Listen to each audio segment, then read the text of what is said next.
Assalamualaikum warahmatullahi wabarakatuh. Perkenalkan, saya Muhammad Nafis Hidayatullah. Kali ini saya akan melakukan pembahasan soal OSNK 2024, soal nomor 39, bab genetika dan evolusi. Langsung aja kita ke soalnya. Perhatikan gambar berikut. Pada gambar di atas, individu tanaman A diletakkan pada lingkungan dengan kadar CO2 yang berbeda.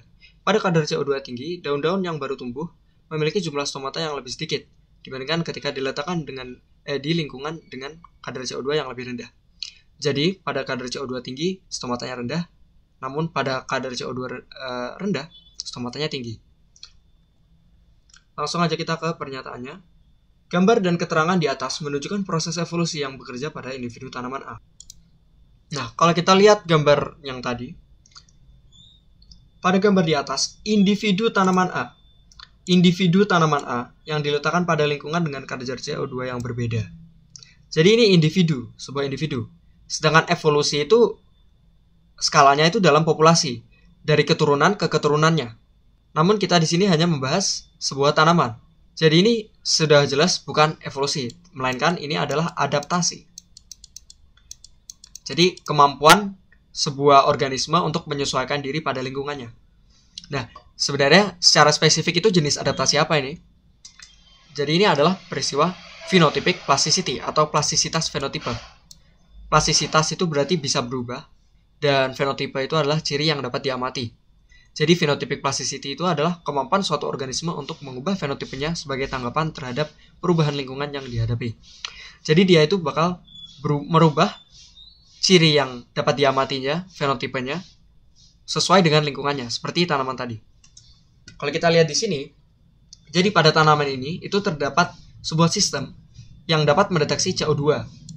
Dan ketika kadar CO2-nya itu tinggi, stomatanya itu yang dibuat pada daun muda, itu stomatanya lebih sedikit. Sedangkan ketika CO2-nya itu rendah, stomata yang dibuat pada daun muda itu tinggi. Nah, kenapa? Kalau ditanya secara logika, ketika CO2 tinggi, tumbuhan ini tidak butuh kebanyakan CO2 itu. Dia lebih baik menggunakan lebih sedikit stomata untuk mengurangi laju transpirasi. Jadi dia ingin menyimpan air seperti kita sekarang ini lagi puasa. Nah, namun kalau ketika CO2-nya rendah, dia ini butuh CO2. Dan dia merelakan transpirasi air yang hilang dari transpirasi itu. Gitu kalau dipikir secara logika. Kenapa tumbuhan ini ketika pada CO2 tinggi, stomatanya rendah, pada CO2 rendah, stomatanya tinggi. Gitu. Jadi pernyataan ini salah, karena ini bukan proses evolusi. Ini sebenarnya proses adaptasi. Karena kalau evolusi itu dari keturunan ke keturunan ke keturunan, dan seterusnya dalam sebuah populasi, bukan hanya dalam sebuah individu saja. Lanjut ke pernyataan B. Terjadi perubahan genotipe pada individu tanaman A yang mengakibatkan berubahnya jumlah stomata pada daun. Jadi pernyataan ini sebenarnya salah. Kenapa? Karena ini membahas perubahan genotipe. Nah, sebenarnya kenapa bukan perubahan genotipe? Selain alasan yang kita bahas tadi, karena ini merupakan perubahan fenotipe. Sebenarnya karena perubahan genotipe itu cenderung sulit. Karena genotipe itu adalah perubahan genotipe itu berarti perubahan pada alel pada kromosom. Jadi itu lebih susah ditemukan. Misal kita punya alel A besar dan alel A kecil. Nah, untuk supaya A kecil ini bisa berubah ke A besar, kan itu bukan cuma substitusi basa nitrogen saja kan.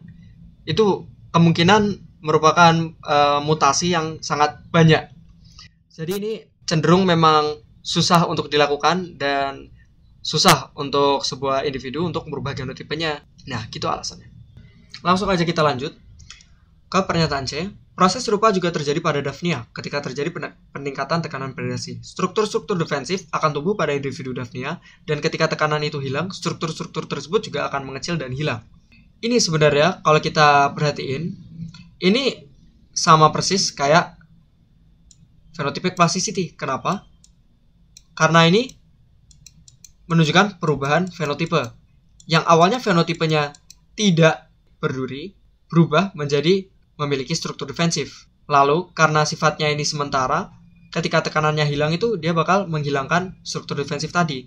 Karena mungkin struktur defensif itu juga menimbulkan sedikit kerugian. Jadi dia menghilangkan struktur defensifnya ketika tidak dibutuhkan lagi. Jadi jawabannya ini benar. Karena ini menunjukkan memang plastisitas fenotipe, perubahan fenotipe yang terjadi dan menyesuaikan pada lingkungan.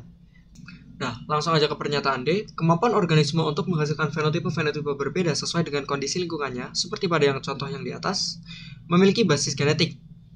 Kalau soalnya kayak gini, ini udah jelas benar.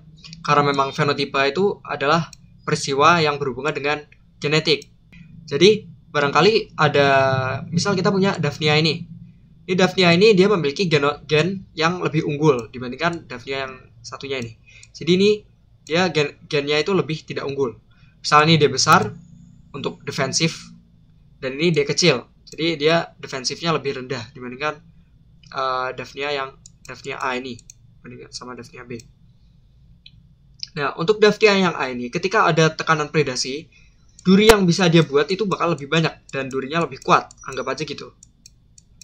Dan dia ini lebih cepat untuk membentuk durinya. Sedangkan yang B itu dia lebih lelet dalam membentuk durinya dan durinya itu pendek dan tidak kuat serta juga dikit.